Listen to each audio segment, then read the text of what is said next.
Hello everyone, গত লেসনে আমরা আমাদের ল্যান্ডিং পেজটির কাস্টমার টেস্টিমোনিয়াল সেকশনটি ডিজাইন করেছিলাম। আজকের লেসনে আমরা আমাদের ল্যান্ডিং পেজটির ফুটার সেকশন ডিজাইন করব। তো আমরা ফুটার সেকশন ডিজাইন শুরু করার আগে আমরা একটু কন্টেন্টগুলো দেখে নিচ্ছি।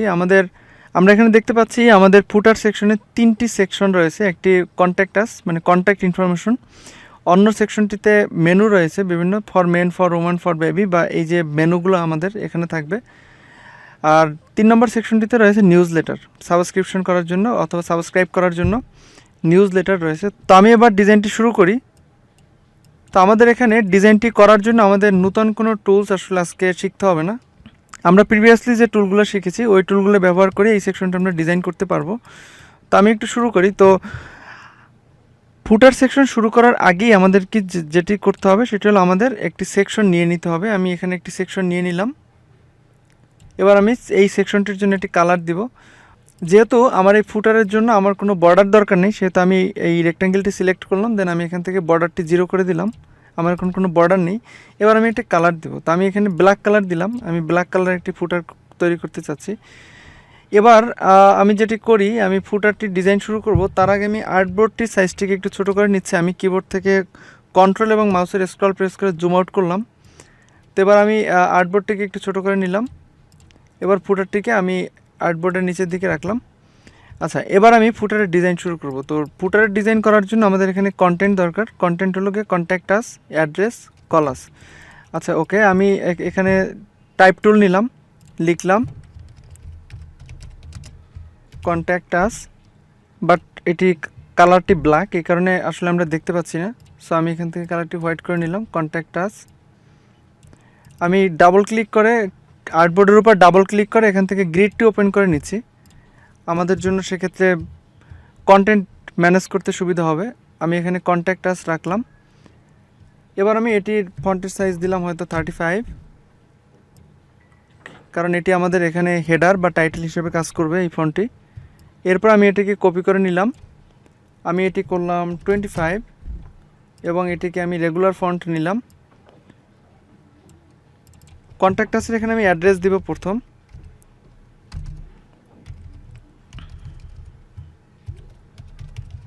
অ্যাড্রেস ধরুন 56,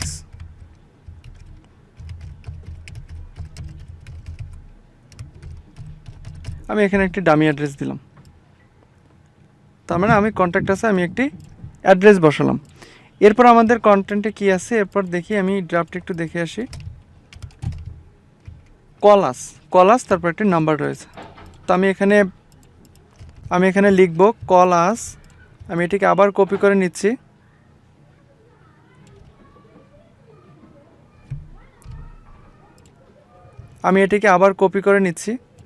আমি এখানে লিখব কল আস +88, দেন আমি একটা ডামি নাম্বার দিচ্ছি।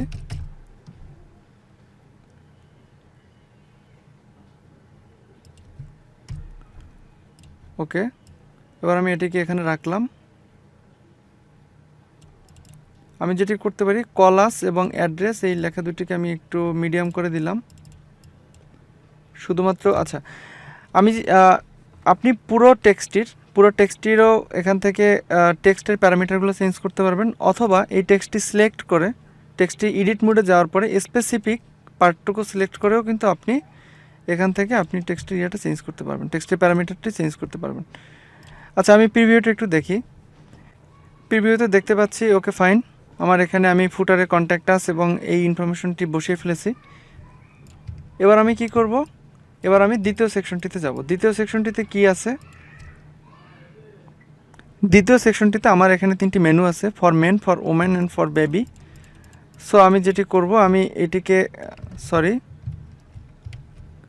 আমি এই সেকশনটিকে কপি করে নিচ্ছি, কারণ সব অ্যালাইনমেন্ট এবং স্পেসিংগুলো একই থাকবে। এই কারণে আমি এবার এটিকে এডিট করলাম। আমি এখান থেকে টেক্সটের প্যারামিটার থেকে আমি লেফট অ্যালাইন আমি এটিকে সিলেক্ট করে নিলাম। তো সেক্ষেত্রে এটি লেফট অ্যালাইন থাকবে আমি যখন লিখব। তো আমি এখানে লিখব ক্যাটাগরি,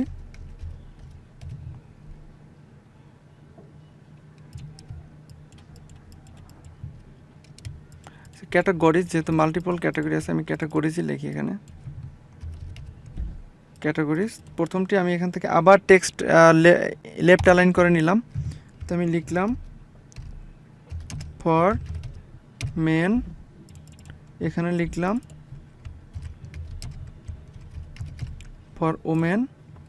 যেহেতু আমি এটা অ্যালাইন করে নেইনি সেক্ষেত্রে এটি মানে সেন্টার অ্যালাইন হিসাবে নিয়েছে। তো আমি এই দুইটিকে সিলেক্ট করে এখান থেকে আমি অ্যালাইন করে নিলাম। এরপর আমি আবার এটির আর একটা কপি নিলাম, এখানে সমান স্পেসিং নিব আমি। দেন আমি এখান থেকে লেফট অ্যালাইন আমি করে নিলাম টেক্সটটি।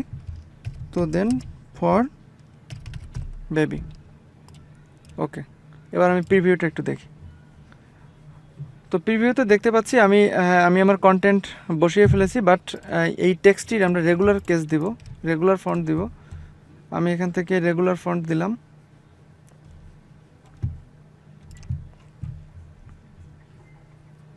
হ্যাঁ, আমি রেগুলার ফন্ট দিলাম। এবার আমি কি করব, আমি এখানে আমার সাবস্ক্রিপশন এরিয়া বা 3 নম্বর যে এরিয়াটি রয়েছে আমার যে নিউজ লেটার এরিয়া, আমি নিউজ লেটার এরিয়াটি ডিজাইন করব। তো নিউজ লেটার এরিয়া ডিজাইন করার জন্য আমি এই কন্টেন্টটিকে আবার কপি করে নিচ্ছি, এখান থেকে অ্যালাইনমেন্টে ঠিক করে নিলাম। এই কন্টেন্টটিকে আমি আবার কপি করে নিলাম, এখানে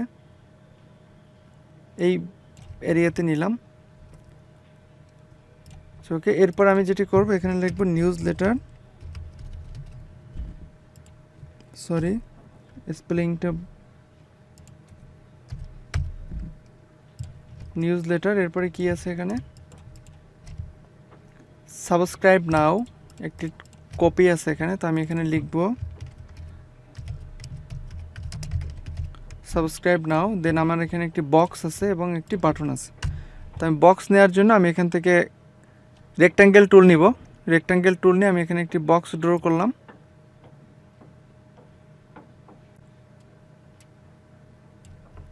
আমি রেক্ট্যাঙ্গেল টুল নিয়ে এখানে একটি বক্স ড্র করলাম। ওকে, এবার আমি এখানে লিখব ইমেইল। সো আমি এটিকে কপি করে নিলাম, এখানে লিখব ইমেইল অ্যাড্রেস। সো আমি টেক্সটের কালারটা আমি চেঞ্জ করে নিচ্ছি, যেহেতু আমি বক্সের উপরে এটি প্লেস হোল্ডার হিসেবে বসাবো। টেক্সটটি আমি দেখতে পাচ্ছি না, কারণ হলো এটি নিচের লেয়ারে রয়েছে, সেহেতু আমি এটিকে অ্যারেঞ্জ থেকে ব্রিং টু ফ্রন্ট, আমি এটিকে উপরের লেয়ারে নিয়ে আসলাম। দেন আমি এটি এখানে প্লেস হোল্ডার হিসেবে বসাবো। সো আমি দুটো অবজেক্ট সিলেক্ট করে এটিকে অ্যালাইন করে নিচ্ছি, অ্যালাইন করে নিলাম। টেক্সটের সাইজটা একটু ছোটো করবো, এটা 20 দিলাম।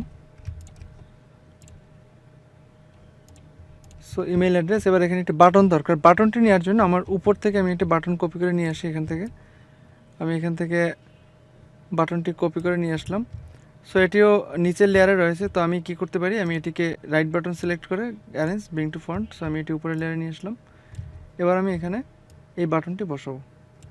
এবার দেখুন আমি বাটনটিকে আনগ্রুপ করি, আনগ্রুপ করে বাটনটির সাইজ আমি একটু ছোটো করে নিচ্ছি। আমি এখান থেকেও একটু, আচ্ছা বাটনটির টেক্সট হবে সাবস্ক্রাইব,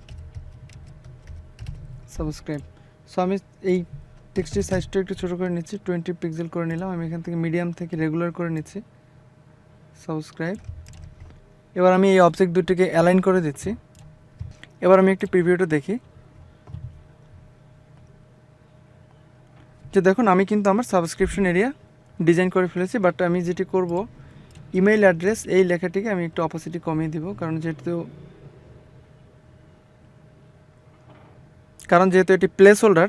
সো আমি এটির অপাসিটি 70% করে দিলাম। ওকে, আর একটু কমাই, আমি এটি 50% করি। আপনি চাইলে এটি টেক্সটের কালার দিয়েও করতে পারেন, জাস্ট আমি তাড়াতাড়ি করার জন্য আমি এটিকে এভাবে রাখলাম। এবার কিন্তু আমি আমার সাবস্ক্রাইব নাও এই এরিয়াটি ডিজাইন করে ফেলেছি। এবার আমি প্রিভিউটি দেখব। আমি এখান থেকে ডেস্কটপ প্রিভিউ দেখব। ডেস্কটপ প্রিভিউতে ক্লিক করলাম। দেন আমি এখান থেকে ডেস্কটপ প্রিভিউটা আমি দেখলাম।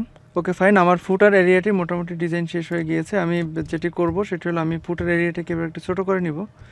সো আমি পুরো অবজেক্টটিকে ড্র্যাগ করে সিলেক্ট করে নিলাম, শিফট প্রেস করে ফুটার সেকশনটিকে আমি ডিসিলেক্ট করলাম, তার মানে পুরো কন্টেন্টটুকু শুধু সিলেক্ট হলো। এবার আমি কন্ট্রোল জি প্রেস করে গ্রুপ করলাম। গ্রুপ করে আমি যেটি করব, এটিকে আমি, আচ্ছা আমি নিচ থেকে স্পেস কমাই, আমি নিচ থেকে এখানে স্পেসটুকু কমাই নিলাম। এবার আমি পুরো সেকশনটিকে সিলেক্ট করে আমি এটি শিফট এবং টপ অ্যারো একত্রে প্রেস করে আমি এটিকে উপরের দিকে নিয়ে নিলাম। এবার আমি কি করব, আর্টবোর্ডটিকে ছোটো করে নেব। সো আমি আর্টবোর্ডটির উপর ডাবল ক্লিক করে আমি এটিকে ড্র্যাগ করে এটি সমান করে দিলাম। আর্টবোর্ডটিকে এই বরাবর আমি ছোটো করে নিলাম। এবার আমি এটিকে আর্টবোর্ডের সাথে অ্যাডজাস্ট করে নিচ্ছি। সো আমি এটিকে Ctrl+G প্রেস করলাম, তার মানে পুরো সেকশনটা একটি গ্রুপ হয়ে গেল। এবার এটিকে প্রেস করে আমি এখান থেকে অ্যালাইন বটম দিলে কী হবে, একেবারেই আর্টবোর্ডের সাপেক্ষে বা আর্টবোর্ডের সমান সমান সে কিন্তু অ্যালাইন হয়ে যাবে। আচ্ছা, এবার আমি প্রজেক্টটিকে সেভ করে নিচ্ছি। আমি এখান থেকে ডেস্কটপ প্রিভিউটা দেখে নিচ্ছি একটু। হ্যাঁ, আমি এখান থেকে ডেস্কটপ প্রিভিউটা দেখে নিলাম।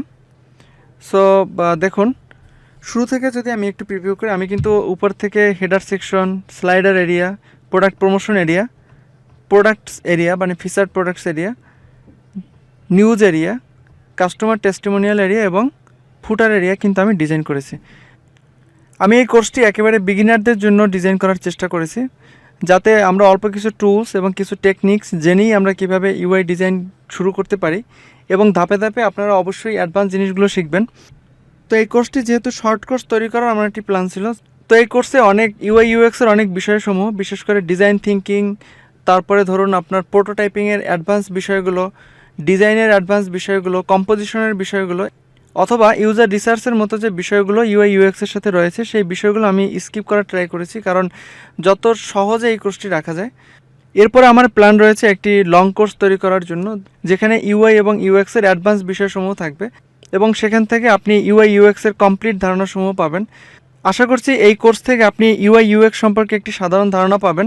ইউআই ইউএক্স ডিজাইন করার জন্য আপনি বিভিন্ন টুলস এবং সফটওয়্যারগুলো জানবেন, এবং সেই টুলস এবং সফটওয়্যার ব্যবহার করে আপনি নিজেই একটি ইউআই ডিজাইন করতে পারবেন। সেটি অ্যাপ অথবা ওয়েব, যেটির জন্য হোক আপনি একটি ইউআই ডিজাইন করতে পারবেন। কারণ আমরা এই কোর্সে কিন্তু একটি কমপ্লিট প্রজেক্টই বিভিন্ন টুলস ইউজ করে আমরা করেছি, যাতে আপনি সেই টুলস দিয়ে এক্স্যাক্টলি কীভাবে কাজ করতে হয় সেই বিষয়সমূহ সম্পর্কে একটা ধারণা থাকেন।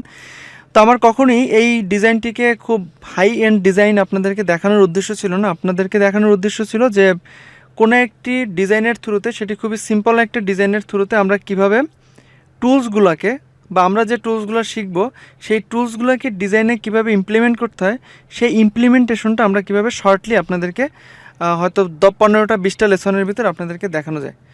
এই বিষয়টির উপরে বেস করি, অথবা এই ধারণার উপর বেস করেই আসলে এই কোর্সটি ডিজাইন করা। আশা করছি আপনারা এই টুলগুলো ব্যবহার করে আপনারা নিজেরাই এবার প্রজেক্ট ডিজাইন করতে পারবেন, বিভিন্ন ইউআই ডিজাইন করতে পারবেন। এর পরবর্তী লেসনে আমরা আমাদের ক্লাস প্রজেক্ট এবং সেই প্রজেক্ট সাবমিশনের বিষয়গুলো সম্পর্কে ডিসকাস করব। তো আমি আশা করব আপনারা এই পুরো কোর্সটি শেষ করার পরে, বা এই টেকনিক্যাল পার্টটুকু শেষ করার পরে আপনারা নিজেদের মতো করে একটি ডিজাইন আপনারা করবেন, এবং সেই ডিজাইনটি আমাদের কাছে সাবমিট করবেন বা আমার কাছে সাবমিট করবেন।